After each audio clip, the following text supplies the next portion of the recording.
Hi guys, I have just come back from my last trip of the year, so I'm kind of happy. It was a really hard one. It was like an hour and a little bit on an aeroplane. But I did come home last night from Sydney, my 41st flight of the year, and very last flight of the year, so I'm very happy to have all of that done, and now I get to sit at home and relax for about the next 4 weeks before things ramp up again. Now, I was down in Sydney. I was doing, in fact, I did a talk for Microsoft on, when was this? Wednesday night. I did a little bit of promotional stuff with them for Ignite. We've got Ignite that's going to happen in Australia on the Gold Coast in about the middle of Feb, which is a good event. And whilst I was there, I also did a workshop on Thursday, yesterday. And, of course, as these things tend to happen, Thursday, yesterday, was the day that this big Yahoo news broke. Yes, the other big Yahoo news on top of the big Yahoo news that we had in September. So if you recall, back in September, Yahoo came out and said, hackers have got our things, nation-state hackers have got our things, 500 million of our things, and it was a massive story, and everyone was like, wow, 500 million, that's $500 million, this is crazy. And of course, yesterday they came out and said, well, another thing happened, and the other thing looks like it's impacted 1 billion of our things. So that's obviously a rather large number. And there are a number of really interesting things about that. And it was kind of unfortunate, the timing. I mean, it's probably never a good time to have 1 billion of your things stolen. But the timing for me, because I was doing this workshop and I'm getting press calls, and often I do sort of Skype videos and radio interviews, and it's very hard to do those ducking in and out of a workshop. But anyhow, somehow I managed to do some of them, and I thought I'd sort of cover off a few things here that kept getting asked, and some of the things that I thought were particularly interesting about the incident. And I'm just looking at some of the comments that were made, and of course one of the things that's particularly interesting about this Yahoo incident is that it is allegedly a separate incident. They've said here that it doesn't appear to be related to the first one. They've also said we have not been able to identify the intrusion associated with this theft. And I'll come back to that because they do then say other things that are kind of interesting. But a separate incident, and this is the thing, like it's one thing to have 500 million or 1 billion of your records stolen. It's quite another when you start to see a pattern. And this is one of the things I was talking to press about yesterday, where they're saying, what does this mean for Yahoo? And any one of these incidents as a one-off does become enormously costly. So, for example, TalkTalk said in a piece I read just a couple of days ago that their incident there, where they had their data stolen last year, cost them £42 million as a single incident. Now, obviously, when this happens again, it's not going to be good, but the bigger thing in terms of confidence in the company is you start to see this trend of failures. And particularly for Yahoo, who's still going through this Verizon acquisition deal as well, when you begin to show that over time multiple incidents have happened that are separate, you start to sort of go, what is exactly going on over at Yahoo? Now, some of the comments were quite interesting here as well. So Bob Lord, the CISO over there, and you got to feel a bit sorry for Bob, because Bob's only been there a year, and these incidents happened in 2013. So Bob is effectively cleaning up dramas that happened under someone else's watch. So I do feel sympathetic for poor Bob in this situation. Anyway, so Bob's come out with some comments here. They're kind of interesting because one of them says, an unauthorized third party accessed our proprietary code to learn how to forge cookies. Now, I think there's a couple of things that are interesting here. So number one is this is after saying we have not been able to identify the intrusion associated with this theft. Now, maybe what he's saying is they're not sure of the intrusion that gained access to the source code, because it then does sound like they know how people got a certain amount of data out, and it's by forging cookies. Now, let's talk about the forging of the cookies, because the way I read this, and the way other people seem to have read it as well, is that someone has figured out how to create cookies which are effectively authentication tokens. So you log onto a website, you get a token back, normally via a cookie, and then every subsequent request you make, you send the cookie and the website says, okay, I know who you are because you've got this cookie.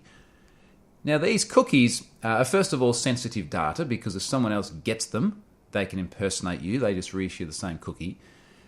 But second of all, they're not really meant to be deterministic in this way, because what this seems to read as is that if you know the algorithm which is used to create the cookie, and maybe there was another secret as well, which was also stolen from the database or from the code base, but regardless, someone has had enough information to be able to predetermine what the cookies for various identities should be. And that's quite an odd kind of architectural decision, particularly because these cookies are often cryptographically signed as well. So to have cookies where someone has been able to look at the code and say, I can figure out a valid token for someone and then issue that request, that's quite unusual. On the other hand, well, it doesn't change the fact that it's unusual, but on the other hand, we've got to remember this happened several years ago too. And our tolerances and our approaches to security were not as good as what they are now. We have become more conscious of how we do things. I still think it would have been weird to do that in 2013, but be that as it may, we are judging an incident of a bygone era, and yes, it's only 3 years, but a lot happens in 3 years. We are judging that by today's standards. Which brings us to the password hashing. Now, here's the other thing. The passwords were stored as MD5 hashes, no mention of assault. And frankly, even if there was assault, it wouldn't do them much good. We saw LinkedIn, which was salted SHA-1, 90% of those cracked within about several days. So, probably wouldn't do you a lot of good anyway. But MD5 is almost as good as useless. And even in 2013, we knew that was exceptionally bad. We knew it was a big problem. So, shame on Yahoo for having that sort of approach. Again, not Bob's fault. Bob inherited this. Shame on Yahoo for doing that at that time when it clearly was not cool. I wonder how much of it was because Yahoo was on a bit of a downward spiral then as well. And perhaps investing in security wasn't such a big priority for them. Now, certainly that was a lot of the speculation that came out, especially from insiders, after they announced the September incident. So anyway, a bunch of MD5 hashes there. So that's no good. But the other thing that sort of makes me wonder is if they're effectively saying someone determined authentication cookies issued authenticated requests under the identity of victims, how do they get the MD5 passwords? Because even if I'm authenticated to Yahoo or to another website, I'm not really going to be able to go and pull my own MD5 hash from their system. So that's not immediately clear because we normally see things like MD5 passwords or MD5 hashes pulled via exploits such as SQL injection, or it's in a database backup which has been published publicly, or some other exposure of the underlying system. It's not exposed in any user-facing way. So not quite clear on that. Security questions. These security questions. These, again, honestly, they're a bit of a remnant of a bygone era. And the problem here is that they have had security questions exposed. They've said some of them were encrypted. Good for those. Some of them were not. I'm guessing they're not going to tell people who had encrypted ones stolen and who didn't. They may not even know. So this is a problem because once your mother's maiden name is exposed, it is exposed. That is an immutable attribute. You cannot go and change that. You can go and change the dog's name if your password is stolen. Not very good for the dog, by the way. It's very confusing. But that is something which you have a little bit more flexibility over. That is a sort of a current state representation. But these immutable pieces of data that are sort of historically set in stone, if you like, they're terrible, terrible things as password questions or as security questions because they get exposed and they can't be changed.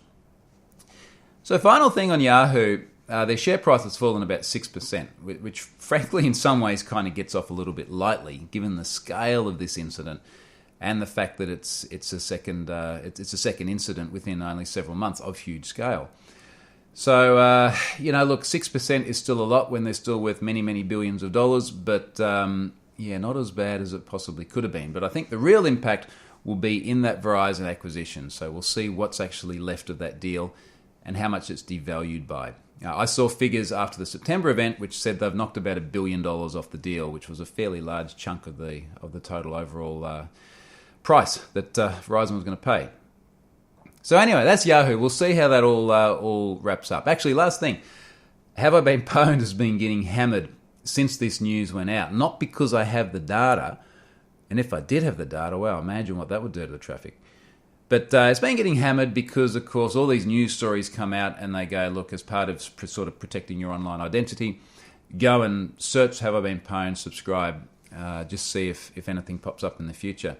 So I've had, it's approaching 5 million requests in the last 24 hours, which is fine. You know, they're sort of distributed out. There's no any one sort of big spikes of traffic, so it's been a little bit of a no-brainer in terms of the volume on the site. If the data did come out and I had to load 1 billion records, I've sort of seen people go, you know, you're going to need a bigger cloud or you're going to have to pay a lot of money for it. Honestly, it'd be a bit of a no-brainer. It'd be a long load time. It would probably take me more than a day to load the data once I'd processed it and put it up there. But there's nearly 2 billion records there already. So yes, 1 billion is a lot, but proportionally it's not sort of a multiple orders of magnitude larger. It's just a bit more data than what's already there. And my cost would probably go up somewhere in the order of $10 a month. That's what it's costing me for the table storage that sits under Azure, or that's about the proportion of increase that I expect I'd see. So it's a little bit of a no-brainer in terms of have I been pwned. I don't know if we're going to see the data or not. We've certainly never seen the 500 million from September, so who knows? All right, that's Yahoo. Now, other things I've done and wrote about this week. I wrote about careers in information security. And a lot of people have asked me this question. A few trolls out there have responded, not necessarily to this post, in fact this post has been very positive, but over the years, and particularly over this year, with disparaging things, because that's what trolls do. That's basically their job. You know, they've got to keep busy.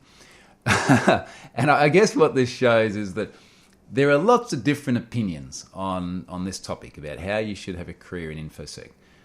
I write about how, for me, it was a very organic change. It was something that happened sort of many, many years after I'd already been doing development and architecture work, and I sort of evolved into it. I've made suggestions for people, because a lot of people going, I'd really like to get into InfoSec now because it's such a hot thing. And this was before the Yahoo incident too, or the second Yahoo incident. And, you know, I guess that there's multiple different areas of security that people might want to go into. Do you want to go into penetration testing? Do you want to go into building defensive tools? Do you want to just be a better developer and more security aware? Like, there's lots of angles.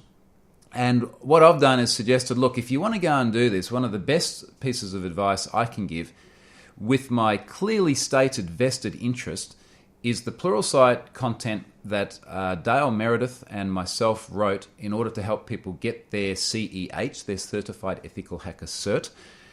I reckon that's one of the best things you can do because, first of all, it's really cheap to access. Pluralsight is $29 a month, so it's an absolute no-brainer cost-wise. There's about 74, 75 hours worth of content across the entire set of modules or courses that go into what you need to get your CEH. You can sit there, you can watch all that at your own pace. We go into a lot more detail than what a lot of the other material does. There's really good info on there on things like SQL injection and session hijacking, relevant to Yahoo. You can go through all that and then you can go and sit your CEH exam. Now, there's some other prerequisites as well. You need to be in a position to actually have experience exercising this knowledge. So if you're working in a company and you're already in, say, a dev role or an IT ops role, you may well have exposure to that. Could tick that box. But I've suggested, look, that's a really good way of getting going because a cert gives you something, right? So it's something that you can go to a potential employer with and go, I have shown the dedication, I've sat there, I've done this material, I've gotten recognition for having done it, and CEH is pretty broadly recognised as well. Everything from lots of private enterprises through to the Department of Defense in the US. They all sort of recognise this cert, and many organisations hold it in high regard. It's not all roses. I've written about things which I don't like about it and how we've tackled that. It's an honest, candid review, so go and check that out if you're interested in going down that path. And particularly coming up to holiday period, you could knock a big chunk of that material off in next to no time. So that was careers there in security and going down the ethical hacking route. I also released another course. I released a freebie course with Varonis. So Varonis is a security company who I have done 3 other courses with. I did a web security fundamentals one last year, I think. I did a ransomware one earlier this year. That one's been really successful because ransomware is a big topic. I also did one on insider threats a few months ago. All of these courses are just over an hour. They're all free as well. And the one that I've just done yesterday is about internet security basics. Now, if you're watching this course, it's probably not for you to consume, but it's going to help you, and I'll tell you why it's going to help you. It is designed for the sorts of people that keep asking you to do their tech support. And you are probably like me in that your family and your friends are always going, can you look at my computer? Can you fix this? How should I do my passwords? And all this kind of other, stuff that we've all had to deal with probably for many years. So it's written with the basics in mind. And it's written in 5 different modules. So there's one on passwords. So what makes a good password a bad password? Don't reuse your password. Don't trust Yahoo with your... I didn't say that, but you get the idea. A little bit on password managers. Bit of stuff on things like even just using a book. When I did my talk at Microsoft the other day, a couple of nights ago, there was a bloke there who said, I put my passwords in a book and I literally put it in the drawer. I was like, mate, that is so much better than trying to remember them and reuse them. Okay, to be good to have a password manager, but your threat actors are now fundamentally different. There's a very, very small number of threat actors who can get into your house, get your book possibly out of a locked drawer, and start compromising your accounts.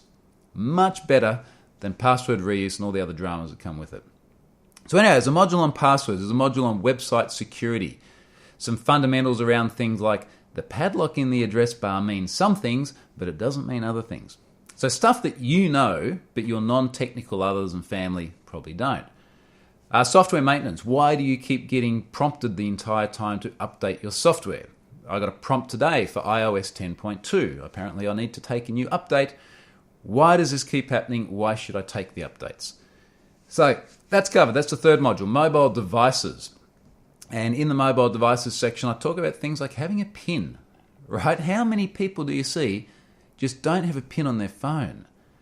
And I'm going, look, this is your life. This is only my cover, but this is your life locked away in this phone. It's all your photos of your kids. You're signed into your social media. It's got access to your email address, which allows you to reset all your accounts. You can receive SMSs on it, which then does your multi-step verification. It's everything. So put a PIN on. I do a little screen sharing on my device and show the fundamentals of having a PIN, having things like Touch ID on my iOS. Awesome. If you've got family members that have got an iPhone with Touch ID or another device with biometrics, turn that sucker on straight away because it is so easy and it solves so many problems. And finally, I talk about the Internet of Things. And we've got so many people that are putting things in their home that are connected back out to the internet, especially stuff like webcams. So I talk a lot about how they get exposed, give a few examples. Particularly over the Christmas period, people are going to have webcams in their stockings, plug them into the internet, and 5 minutes later they're going to be on Showdown with the living room or the kids in bed, flashed up there on the net. So a little bit of stuff there about some fundamentals of what you need to do to protect your IoT things. All of that is free. So it is actually on YouTube, which is even freer than the previous courses I've done for Varonis because you don't have to register. You don't have to give them any information. There's not even any ads. They've had thousands and thousands of views already just in the last, day since it was published, which is good news. Give that to your non-significant. They may be significant. Non-technical, significant others and other people who need it. So that is good stuff. I'm really happy that it's there and it's free. There's that one. Now, speaking of other stuff that has been popular, I've spoken about Ubiquity a few times, and I was really surprised this week my Ubiquity blog post that I've mentioned before went up to number 1 on Hacker News. Got a lot of traction, a lot of people talking about spending their hard-earned cash on Ubiquity. And again, I haven't been incentivized in any way to talk about them, but it is just really cool to see how many people have gone, hey, there's this thing which is a massively important part of my everyday life, which is my network, and it was crap before and now it's good. Lots of people posting their photos of the gear they've bought and how they've configured it all. I'm really happy about it. My brother's just bought a new house. I want to help him set his house up with all this gear, so I'm kind of looking forward to being able to spec out a place and actually mount stuff properly and do that kind of thing. So that's really cool. If you haven't looked at the Ubiquity stuff, I'll put a link on my blog post again to that. And the last thing, my sponsor this week is Gold Security. So big thanks to those guys for coming on board. It's the first week they've been on there. Pretty good week for them to have been on there too, with the Ubiquity info going right to the top of the charts and also having all that extra attention from Yahoo. So big thanks to those guys, and I'm still booked out all the way through to April, which is nice. So that is it for this week. Some stuff I never saw coming a week ago, not the Yahoo stuff, so who knows what will be happening next week in the next weekly update. Thanks for watching and listening, folks.